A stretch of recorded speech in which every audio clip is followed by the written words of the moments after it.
जनता की आवाज के साथ मैं हूं मुनज्जा शाह। जम्मू कश्मीर में 5 अरकान को नामजद करने के मामले में सुप्रीम कोर्ट में समाअत हुई। कांग्रेस के एक सीनियर लीडर की तरफ से दायर की गई अर्जी पर उन्हें सुप्रीम कोर्ट से राहत नहीं मिली। सुप्रीम कोर्ट ने 5 अरकान को नामजद करने के एलजी के फैसले के खिलाफ दरखास्त की समाअत से इनकार कर दिया। सुप्रीम कोर्ट ने दरखास्त गुजार को हाई कोर्ट जाने का मशवरा दिया। जम्मू कश्मीर कांग्रेस के चीफ तर्जुमान रविंद्र शर्मा सुप्रीम कोर्ट पहुंचे थे। कांग्रेस ने कहा कि लेफ्टिनेंट गवर्नर अपनी मर्जी से 5 अरकान असेंबली को नामजद नहीं कर सकते और नई हुकूमत के क़याम के बाद ये तकर्रुरियां काबीना की मशावरत से की जाएंगी।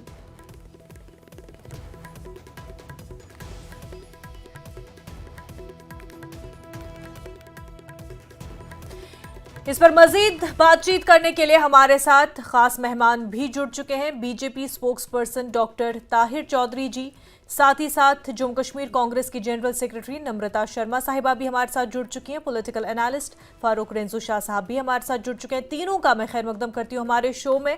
जरूरत क्यों है एलजी की तरफ से 5 एमएलएज को नामजद करने की? हालांकि हम जानते हैं कि एक मॉडल के तहत किया गया है। मेरा पहला सवाल डॉक्टर ताहिर साहब आपसे है, डू यू फील कि ये नेसेसरी है? क्या जरूरत है इसकी? इसकी क्या वजाहत जो है इंतजामिया की तरफ से दी जा रही है?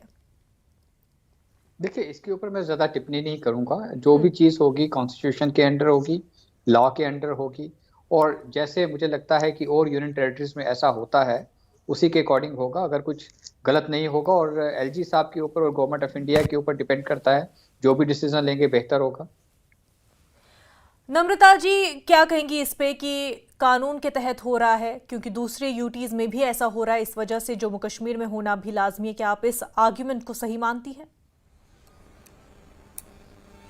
जी देखिए, सेंस ऑफ डेमोक्रेसी प्रिवेल्स की लोगों का जो जनमत का इस वक्त आदेश आया है, जो लोगों ने भारतीय जनता पार्टी को इस वक्त मैंडेट नहीं दिया कि वो सरकार बना पाए, तो मुझे लगता है कि जो भी रूलिंग डिस्पेंसेशन होती है वही सजेस्ट करती है, चाहे प्रेसिडेंट ऑफ इंडिया हो चाहे गवर्नर हो, उनको कि वो नामजद कर सके इन जो भी एमएलए बनाने हैं। तो ये अधिकार जो भी सरकार उस वक्त किसी भी स्टेट के अंदर हो, यूटी के अंदर हो, ये उनके पास रहता है कि वो सजेशंस दे गवर्नर को, और उसी गवर्नर जो उन्हीं सजेशंस पे गवर्नर और एलजी काम करें। तो सजेशन के तहत ये दिस इज हाउ कॉन्स्टिट्यूशन। अगर जो सुप्रीम कोर्ट के पास कांग्रेस पहुंची, तो कांग्रेस अगर जो सुप्रीम कोर्ट के पास पहुंची, हालांकि उन्होंने कहा कि हाई कोर्ट जो है इस मामले पर समाअत करेंगे, लेकिन कांग्रेस की दलील क्या सिर्फ इतनी है कि जो हुकूमत अब बनने जा रही है उनकी ही मशावरत से ये 5 मेंबर्स जो है नामजद होने चाहिए?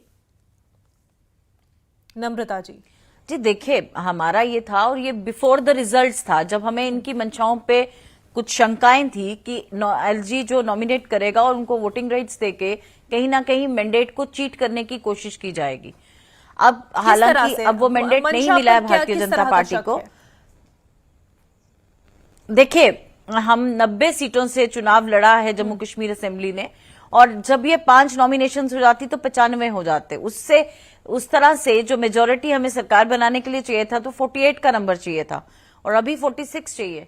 तो अब जबकि मैंडेट नहीं मिला भारतीय जनता पार्टी को कि वो सरकार बना पाए, तो मुझे लगता है ये जो 5 नॉमिनेशंस हैं ये सरकार के ऊपर छोड़नी चाहिए। वो जो सजेशंस दे एलजी को, और उसी के अनुरूप ये होना चाहिए। हालांकि हमारा ये मानना है, इसमें 2 जो नॉमिनेशंस हैं वो हैं कश्मीरी पंडित समाज के लिए, एक मेल कश्मीरी पंडित और एक फीमेल कश्मीरी पंडित के लिए, और एक उसमें से पीओजेके को दी गई है। इसी तरह से 2 फीमेल हैं। फीमेल नॉमिनेशंस तो पहले से होती थी, जो कश्मीरी पंडित समाज को दी गई, हमारा ये मानना था कि वो नॉमिनेशन ना करके उन्हें चुनाव लड़ने के लिए वो सीट्स को दिया जाना चाहिए था, ताकि वो किसी पार्टी के ना होके वो नुमाइंदे होते जिन्होंने कश्मीरी समाज के लिए काम किया होता, और लोग उनको चुन के धरातल से भेजते। और इसी तरह से पीओजे की लड़ाई जिन्होंने लड़ी हो इतने वर्षों के अंदर, उन्हीं को ये मौका दिया जाना चाहिए था। ये नॉमिनेशन करके तो हम अपने अपने नुमाइंदों को भेजना चाहते हैं, ताकि कोई किसी पार्टी का पीओजेके का पर्सन हो जाए, कोई किसी पार्टी का कश्मीरी माइग्रेंट हो जाए।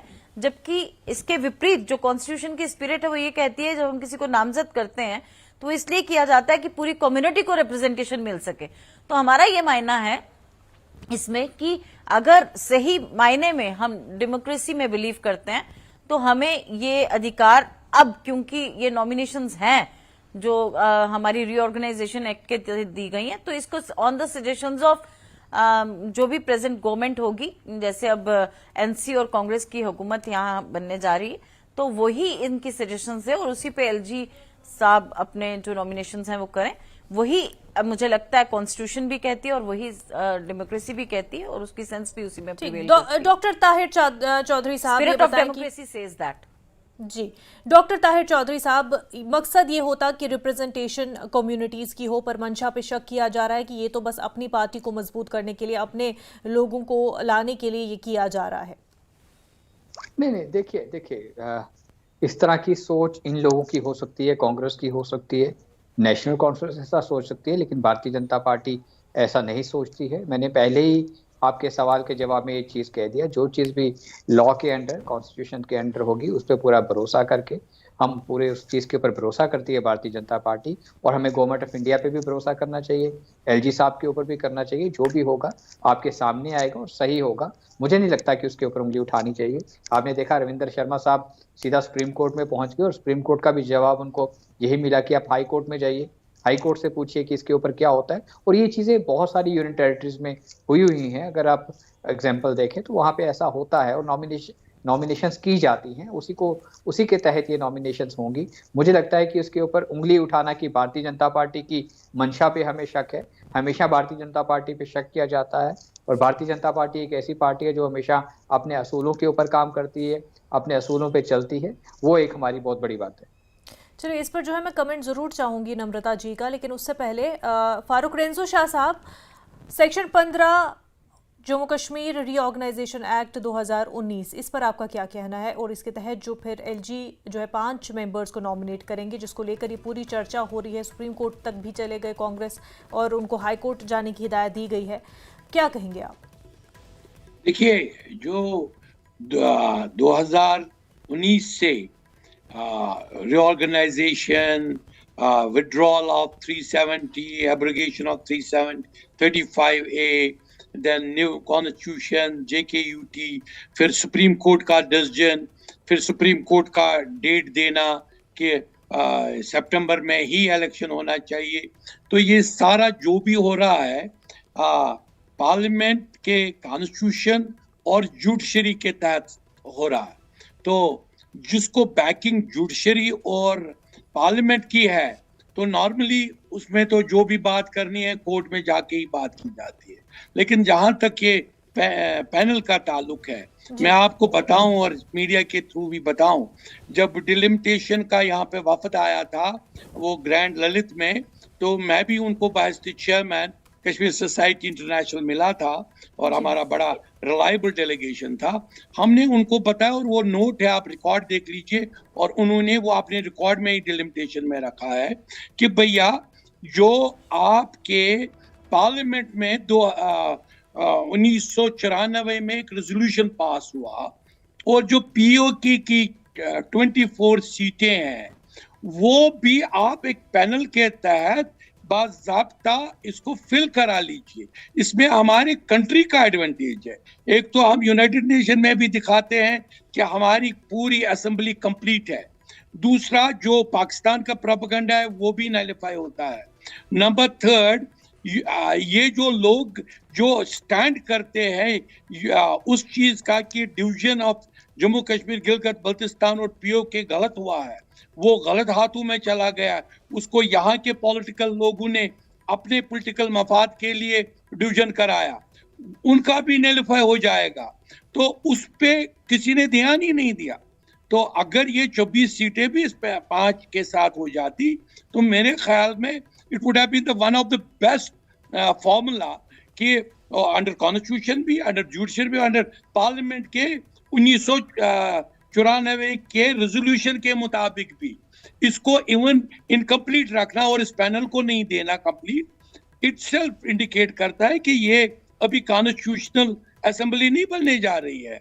ये कॉन्स्टिट्यूशनल असेंबली तब बनेगी जब तमाम जो हमारी टेरिटरी है, जो महाराजा हरि सिंह ने हैंडओवर की है। मुझे इस वक्त अगरचे इन 5 नामजद एमएलएज की अगर हम बात करें जो एलजी की तरफ से नॉमिनेट होंगे, उसके हवाले से ये सवाल भी उठाया जा रहा है कि क्या वोटिंग राइट होगा, और अगरचे होगा तो इस वजह से जो हुकूमत बनेगी वो जो भी काम करना चाहेगी, क्योंकि ये माना जा रहा है कि ये बीजेपी के हक में ये 5 एमएलएज आएंगे और उस वजह से काम में काफ़ी रुकावट हो सकती है। उस पर आप क्या कहेंगे?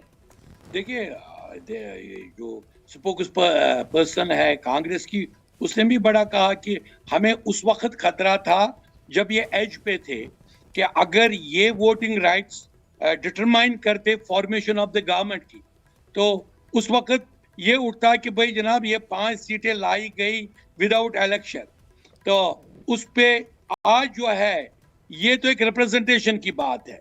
तो ये रिप्रेजेंटेशन क्या ये मैंडेट पे, लोगों के दिए हुए मैंडेट पे फिर भी असर डालेगा? लोगों का मैंडेट जो है वो तो मनंजा आप जानती हो और कश्मीर को जानती हो, ये 370 की वेव कश्मीर में थी और जम्मू में एंटी 370 की वेव थी। तो ये दो मुतजाद इस रीजन के 2 मैंडेट आ गए। ये किसी पार्टी को वोट नहीं आया, ये 370 को वोट आया रेजिस्ट्रेशन। तो मेरे ख्याल में it will be very difficult. जो पहला रेजोल्यूशन, क्या यहाँ तो इन्होंने वादा किया है कि पहला रेजोल्यूशन 370 का होगा, तो उस पे तो डेफिनेटली जो ये 5 लोग हैं वो 370 के फेवर में नहीं देंगे, लेकिन एक रेजोल्यूशन लेकिन तो हालांकि फारूक रेंजू शाह साहब, आपने बिल्कुल सही बात कही कि 370 पर जो है, जी आपके पास ही आ रही हूँ मैं ताहिर साहब, 370 पर जो है वोट मांगा गया, लोगों तक पहुंचा गया, और खासतौर से एनसी के मैनिफेस्टो में ये चीज़ रही। लेकिन अब तो उमर अब्दुल्ला उससे बरक्स बात कर रहे हैं। उनका बयानिया जो अब है वो काफ़ी मुख्तलिफ है जो वो कैंपेनिंग के दौरान दे रहे थे। डॉक्टर ताहिर चौधरी साहब, 370 पर अगरचे वोट दिया गया, 370 को लेकर के अगरचे एनसी को लोगों ने वोट दिया है, लेकिन अब तो उमर अब्दुल्ला का बयान पूरा बदल चुका है। देखिए, सियासत में बयान हमेशा बदलते हैं। नेशनल कॉन्फ्रेंस को कश्मीर के अवाम ने पूरी तरह से सपोर्ट किया, नेशनल कॉन्फ्रेंस जीत के आई। मैं तो आपके चैनल के माध्यम से नेशनल कॉन्फ्रेंस को मुबारकबाद दूंगा। देखिए, जो डिसीजन था वो सामने आ गया और उनकी सरकार भी बनी है। बहुत सारे कमिटमेंट किए गए हैं, 370-35 से स्टेटहुड के ऊपर सारा खेल खेला गया है, और अब उमर अब्दुल्ला साहब और डॉक्टर फारूक अब्दुल्ला साहब, उनकी पार्टी का ये फ़र्ज़ बनता है कि जो कमिटमेंट किए गए हैं जम्मू कश्मीर के अवाम के साथ, बहुत लंबे टाइम से वो कर रहे थे, उन कमिटमेंट्स को पूरा करें, सामने आए और एक अच्छी सरकार चलाएं। जम्मू कश्मीर को डेवलपमेंट का जो कहते थे, आज तक डेवलपमेंट नहीं हो रही, बहुत सारी चीज़ें कही जाती थी, लेकिन अब करके दिखानी चाहिए। मुझे लगता है कि अवाम उस चीज़ का इंतज़ार करेगा। मेन चीज़ मैं आपको बता दूं, जिस टॉपिक के ऊपर हम बात कर रहे हैं नॉमिनेशन के ऊपर, ये चीज़ 1963 में तो कांग्रेस ही लेके आई थी, जब इनको ज़रूरत होती। आज उनकी स्पोक्स पर्सन इस चीज़ की बात नहीं कर रही हैं। लाल बहादुर शास्त्री साहब इस चीज़ को लेके आए थे, नॉमिनेशन के फार्मूले को, और उस टाइम पे इन्होंने इस चीज़ को इस्तेमाल किया था। जहाँ जहाँ पे इनकी सरकारें हुआ करती थी, जहाँ जहाँ इनको इश्यूज आया करते थे, जहाँ जहाँ इनको लगता था कि हमारे नंबर कम है, कांग्रेस पार्टी नॉमिनेशन का फॉर्मूला लेके आई थी और अपने फायदे के लिए हर जगह पे इन चीज़ों को इस्तेमाल किया जाता था। आज जम्मू कश्मीर में जब 5 लोगों की नॉमिनेशन होनी है, हमें नहीं है किसकी होनी है, हमें नहीं इस चीज़ का मालूम है, लेकिन भारतीय जनता पार्टी की तरफ आज भी शक की नज़र से देखा जा रहा है। यहाँ तक हद होगी कि ये लोग सुप्रीम कोर्ट में भी पहुंच गए, लेकिन ये चीज़ नहीं बताएंगे कि नॉमिनेशन का फॉर्मूला भारत देश के अंदर कौन लेके आया था, वो यही लोग लेके आए थे। इस चीज़ का भी कांग्रेस अगर ये फॉर्मूला लाई है तो कांग्रेस को ही ऐतराज़ है, क्योंकि कांग्रेस को अब लगता है कि बीजेपी की मंशा कुछ और है, वो अपने आप को मजबूत करने की कोशिश कर रहे हैं, जबकि डॉक्टर ताहिर कह रहे हैं कि इसमें बीजेपी की मंशा पर कोई भी सवाल करने का कोई मतलब नहीं बनता। देखिए, बीजेपी की मंशाओं पे इसलिए शक होता है क्योंकि चली हुई सरकारों को गिराना इनके मंशूर में शामिल होता है। जो बिहाइंड द सीन्स अपने देखा कि मैंडेट को कैसे चीट किया गया है विभिन्न स्टेट्स के अंदर। आपने देखा गोवा को कैसे गिराया गया, महाराष्ट्र में कैसे गिराया गया, और अलग अलग स्टेट्स में जहां पे भी इनको नंबर पब्लिक ने नहीं दिया वहां इन्होंने उनकी सरकारें गिराने का काम किया और कैसे हॉर्स ट्रेडिंग वहां की गई। इसलिए मंशाएं बिना मतलब के हमारी धूमिल नहीं हुई, इनकी करनी ऐसी रही कि हमें इस तरह की, हमें इन पे शक होता है और पूरी दुनिया को इन पे शक है कि सरकार को नहीं चलने देना इनकी प्राथमिकता रहती है। अच्छा, दूसरी बात मैं ये कहना चाहती हूँ कि इन्होंने कहा कि भारतीय जनता पार्टी जो है ऐसी ऐसी बात नहीं है जो आपसे सवाल पूछा वो गया, उनके उसका वो जवाब अपने दीजिए सिद्धांतों कि पे खड़ी है। 1963 हम में- बात पार्टी 1963 के में सिद्धांतों की कांग्रेस नहीं है पार्टी यहाँ, नॉमिनेशन का बात फॉर्मूला यहाँ लेके पे आई थी। कॉन्स्टिट्यूशन के सिद्धांतों हाँ, की है, अब- डेमोक्रेसी हाँ, के तो आप सिद्धांतोों उस टाइम की है। चीज की तो बात लोकतंत्र कीजिए। का सिद्धांत आज ये की- कहता हाँ, है आज कि की जो भारतीय लोगों जनता ने पार्टी चुना की है इसकी और मत- जिसको मत दिया है, लोकमत, उसी को सरकार बनाने का हक है और उसी को पर नॉमिनेट करने नम्रता का जी, भी आपके हक पास है। ऑलरेडी दूसरी मेजोरिटी बात ये है, कह बल्कि रहे थे कि मेजोरिटी हम से सुप्रीम कोर्ट चले स्मूथली गए। आप ऊपर के भी नंबर्स ला चुके हैं। तो अब क्यों खतरा आपको लग रहा है कि अगर ये 5 एमएलए होंगे तो उससे क्या आपको कोई लग रहा है खतरा कि क्या नहीं है। खतरा हो देखिए, सकता कोई है सरकार खतरा को? नहीं है, खतरे की बात नहीं है मुनज़्ज़ा। बात यह है कि जो अधिकार नहीं है कॉन्स्टिट्यूशन में कि इस तरह का अनडेमोक्रेटिक प्रोसीजर फॉलो किया जाए, अनकॉन्स्टिट्यूशनल। पर ताहिर साहब तो कह रहे हैं कि ये फॉर्मूला लाई ही कांग्रेस है। जब इनको भी उससे कोई फायदा नहीं होना, फिर ये क्यों करना चाहते हैं? ये सरकार देखिए, बना नहीं सकते वो पूरी- 5 लोगों के साथ, पूरी फिर ये क्यों 70 करना साल चाहते हैं वो की इख्तियार? सियासत में दूसरी बात कांग्रेस देखिए, पार्टी ये हर हमेशा यूनियन से लोगों टेरिटरी को में ये वाला गुमराह फॉर्मूला करते यूज रहे। करती रही, और आज जब जम्मू कश्मीर में इस फॉर्मूले की बात आ रही है तो इनको देखिए, मैं प्रॉब्लम आपको हो रही ये है। बताना चाहती हूँ, देखिए, ये ये पहले जो इस 63 चीज की को बात clear- करते हैं, नॉमिनेशन करने का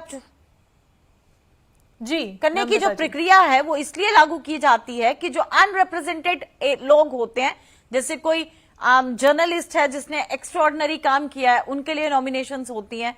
जैसे कोई एक्स्ट्रा ऑर्डिनरी प्लेयर है, जैसे अपर हाउस में नॉमिनेशंस हैं, तो मुझे लगता है उससे कोई दिक्कत नहीं होनी चाहिए। लेकिन हम जब किसी कम्युनिटी के नुमाइंदे को चुनने जा रहे हैं कि ये कश्मीरी पंडित समाज का जिसने लड़ाई लड़ी हो पिछले इतने वर्षों में उनके समाज के उत्थान के लिए, तो अगर उनको मुझे लगता है कि अगर चुनाव में उतारा जाता, उन सीट्स को रिजर्व किया जाता, तो चुन के उस कम्युनिटी के नुमाइंदे आगे आते। पीओजेके की लड़ाई जो लड़ते रहे, आज मुझे लगता है वो कहीं नजर नहीं आते रेस में, जिन्होंने कभी पीओजेके की बात की हो। लेकिन जो इनकी पार्टी के लोग होंगे, ये उनको आगे लाना चाहते हैं। तो मुझे लगता है वो कम्युनिटी रिप्रेजेंटेशन तो रहेगी नहीं, वो पार्टी रिप्रेजेंटेशन हो जाएगी। डॉक्टर ताहिर इसीलिए चौधरी साहब, हमें आप कुछ लगता कहना है चाह कि रहे ये हैं? बीजेपी को ना देखिए मनोज, आज इनको पीओजेके के लोगों की बड़ी हमदर्दी हो रही है। ये वो पॉलिटिकल पार्टी है, कांग्रेस की पार्टी, जिसने पीओजेके के लोगों के ऊपर लाठियां बरसाते रहे, वाल्मीकि समाज के ऊपर लाठियां बरसाते रहे, गोरखा समाज के ऊपर लाठियां बरसाते रहे। उनको कभी हक ही नहीं मिला कि असेंबली इलेक्शन में वो वोट भी डाल सके। इन्होंने तो उनके हक छीन के रखे थे। अगर उनको हक किसी ने दिए तो भारतीय जनता पार्टी ने दिए।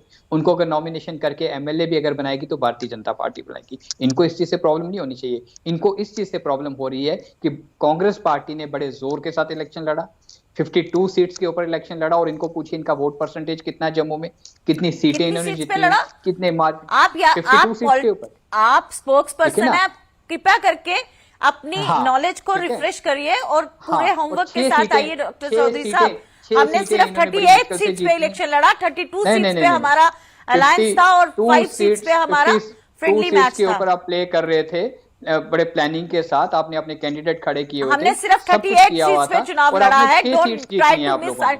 ठीक है ना, इस तरह की बातें मत अब मुझे बताइए। 32 में आप से लोगों ने 6 38 में सीटें जीती चुनाव और आपके लड़े। बड़े बड़े दिग्गज यहाँ पे खत्म हो गए, हार चुके हैं। और कितना वोट परसेंटेज आप कांग्रेस पार्टी को मिला है, खुशकिस्मती समझो खड़गे साहब की और राहुल गांधी साहब की कि उन्होंने जाके वहां पे घुटने टेक दिए थे नेशनल कॉन्फ्रेंस के पास, वरना आज आप जम्मू कश्मीर लखनपुर के बाहर होते आप लोग। तो अपना सिस्टम देखो, पब्लिक ने आपको पूरी तरह से निकाल चुकी है, पब्लिक आपको बिल्कुल नहीं चाहती है। और इस तरह से बार बार भारतीय जनता पार्टी के ऊपर उंगली पब्लिक उठाना, आपको नम्रता चाहता है, जी, इसीलिए नम्रता मंडी में जी, देखिए इस पर मैं आप- पब्लिक हमारी ने सोच आपको के ऊपर चाहा है और उठाना, आपको इस तरह ऑपोजिशन में की बिठाया चीजें है। मत कीजिए। इसीलिए हाँ, डॉक्टर हमने- साहब, मैंने सुना है हमने मंडी clean में sheet- आपने हमने- हारों, हमने- प्याज की मालाएं हमने और clean टमाटर sheet- की मालाओं का हमने clean आपने sheet ठेका की दे है, दिया है, और जम्मू डेली को आप डाल कांग्रेस के वो को कच्ची किया छावनी है। के ऑफिस ये- के बाहर फिर से देखिए, दोबारा से वही हमने रोज 29 जम्मू बंद की सीट कॉल पार्टी देने में वाले हैं, कांग्रेस क्योंकि को सरकारों को किया ना है, और चलने देना कांग्रेस को यही हमने बिल्कुल बीजेपी खत्म का किया है मुख्य जम्मू। उद्देश्य रहा है। जम्मू और शुरू से आवाम हमने देखा है कि कांग्रेस जो पार्टी को आपने जिस बिल्कुल तरह नहीं से देखना प्याज, चाहता। आज तो टमाटर मोहब्बत खाने की के दुकान लायक आपको भी नहीं खोलने छोड़ा के आपने कहते, लोगों को। तो दुकान 100 आपकी रुपए बंद से हो ऊपर चुकी का है। टमाटर इस तरह की बेचने वाले बातें लोग आज हमें बता रहे हैं कि लखनपुर पास। टमाटर प्याज की देखिए, राजनीति आपने हमें तो मत बहुत सिखाइए, कोशिश ये की, आपके राजनीति आप लोग प्रधानमंत्री करते हैं। हर स्टेज से कहा करते थे कि कांग्रेस मुक्त भारत, लेकिन आज कांग्रेस युक्त है भारतीय जनता पार्टी। आपके कांग्रेस अपने को लीडर्स जम्मू ने कर चुनाव दिया कहाँ आपने। लड़ा? हमारे पार्टी कह से रहा ले हूं, गए लोगों को जम्मू आपने कर चुनाव दिया लड़ाया। आपने। आपके पास तो कीजिए। पॉलिटिकल बैंकरप्सी है, आपके पास तो नहीं, लीडर नहीं। बैंकरप्सी है। आप अगर दूसरी ऐसी पार्टी के चीजें लीडर्स को होती, ले जाके जम्मू चुनाव का लड़ाते आवाम- हैं। जम्मू कश्मीर का ना ही आवाम ये बात भारतीय बहरहाल करें, फारूक अच्छा रेंजो है। शाह साहब, जितना मुझे ये आप- बता दीजिए कि एक जो सवाल यहाँ पर एक और इस हवाले से इस जो हमारा मेन मुद्दा है उस पर उठाया जा रहा है कि अगर आज 5 एमएलए को नामजद किया जा रहा है, कल को ये भी हो सकता है कि इस नंबर को बढ़ाकर 10 कर दिया जाए, तब कैसे सूरत हाल रहेंगे? इस सिनेरियो पर आपको क्या लगता है कि क्या ये मुमकिन है? मुमकिन है तो ऐसे में सिचुएशन क्या बनेगी? देखिए मुनव्वर शाह साहब, ये देख लीजिए, ये जम्मू कश्मीर में बहुत मैच्योरिटी की जरूरत है। तमाम पॉलिटिकल पार्टीज को मैच्योर लीडर, हम जम्मू कश्मीर के पॉइंट ऑफ व्यू से सारी दुनिया के परसेप्शन को हैंडल कर रहे हैं। तो इसलिए जैसे आपने सवाल में कहा, ये 4, मैं तो खुद कह रहा हूं, अगर आपने मेरे आगाज में सुना होगा, मैंने क्लियर बोला कि ये सिर्फ 5 तक महदूद नहीं रहना चाहिए, ये 24 और ऐड होने चाहिए जो बिल्कुल इस असेंबली में रिप्रेजेंटेशन दीजिए, बिकॉज यूटी में कोई अपर हाउस लोअर हाउस। पर सर अगर जो 24 और ऐड होने हैं, ये सवाल जो यहाँ पर बनता है कि फिर उससे मैंडेट का क्या होगा? और दूसरा ये कि ये क्योंकि माना ये जाता है, चाहे जिस भी यूटी की हम बात करें, वहां पर जिसकी भी सरकार हो, जो भी एलजी होंगे, वो माना जाता है कि वो गवर्नर उन्हीं के हक में वो मेंबर्स चुनेंगे। तो ऐसे में फिर लोगों के मैंडेट का क्या होगा? आप देख रहे मुनव्वर साहब, कोई इस वक्त कोई ये नहीं है कि कोई नहीं देख रहा है। जो जम्मू कश्मीर में वोट पड़ा, ये सारा एंटी इंडियन वोट जमा हुआ। आप मौलाना फारूक की तकरीर सुन लीजिए, उसने खुद बोला परसों फ्राइडे को कि ये वोट हमने इसलिए दिया ताकि ये एक रेजोल्यूशन पास करे। और इवन पार्लियामेंट मेंबर, जैसे आपने कहा, चीफ मिनिस्टर ने बहुत अच्छा, वो बड़े मैच्योर, उमर अब्दुल्ला साहब ने बड़े मैच्योरली कहा हम 370 को के बात ही नहीं करेंगे, वो एक बात है। लेकिन उनके पार्लियामेंट मेंबर ने तो दूसरा बयान दिया, कहा नहीं ये हो ही नहीं सकता है, हमारा तो सारा वोट जीतने का 370 ही है। तो अगर इनका ये 370 मुद्दा है, हमारा मुद्दा होना चाहिए सबका जो पेट्रियोटिक है, जो पूरे नेशनलहुड को मानते हैं। लेकिन सिर्फ बात यहाँ पर उतनी नहीं आ जाती, कई बिल्स और भी पास करनी होगी। नम्रता जी, क्या आपको लगता है कि जैसे जब अगरचे ये नंबर फिर बढ़ जाता है, ऐसे में क्या सिनेरियो बनेगा? देखिए, विदाउट डिलिमिटेशन मुनंजा ऐसा कुछ हो नहीं सकता, नंबर बढ़ नहीं सकता। डिलिमिटेशन 2027 में संभव है अब ना, जो ऑल ओवर इंडिया होगी, उसके बाद ही नंबर्स पे कुछ बात की जा सकती है। फिलहाल तो ये नंबर 5 ही रहने वाले हैं। तो ये जो 5 हैं, आप मुझे बताइए, आप हमसे पूछ रही थी कि अगर 5 आप ले भी लेती हैं तो उससे क्या ही फर्क पड़ेगा, लेकिन अगर बीजेपी ले लेती है तो बीजेपी को क्या ही फर्क पड़ेगा, वो सरकार तो बना नहीं सकती। उससे बेहतर है कि वो 5 लोग सरकार के साथ रहेंगे तो बेहतरी और बहबूदी के लिए काम कर सकेंगे, क्योंकि जम्मू को भी कश्मीरी पंडित समाज को भी उस तरह से एक मजबूती मिल सकेगी, पीओजेके के लोगों को भी सरकार में रहते हुए उस तरह से कम्युनिटीज को जो मुझे जो लगता मकसद है असल है इसके prerogative पीछे, है, नम्रता जी, जैसा कि आप बता रही है, कम्युनिटीज की रिप्रेजेंटेशन असल मकसद इसका वो जो है पूरा हो पाए, और उसकी लीगैलिटी क्या है, प्रॉपर किस तरह से लीगली वो फॉर्म होना चाहिए, ये क्योंकि अब हाई कोर्ट में मामला जाएगा और प्रॉपर वे में इस पूरे मामले को संभाला जाएगा, तभी जो है पूरी तस्वीर साफ होगी। बहरहाल अभी के लिए डॉक्टर चौधरी साहब और नम्रता शर्मा जी, साथ ही साथ फारूक रेंजो शाह साहब, आप सभी का बेहद शुक्रिया हमारे साथ बात करने के लिए। बुलेटिन में फिलहाल इतना ही, हमें दीजिए इजाजत, आदाब।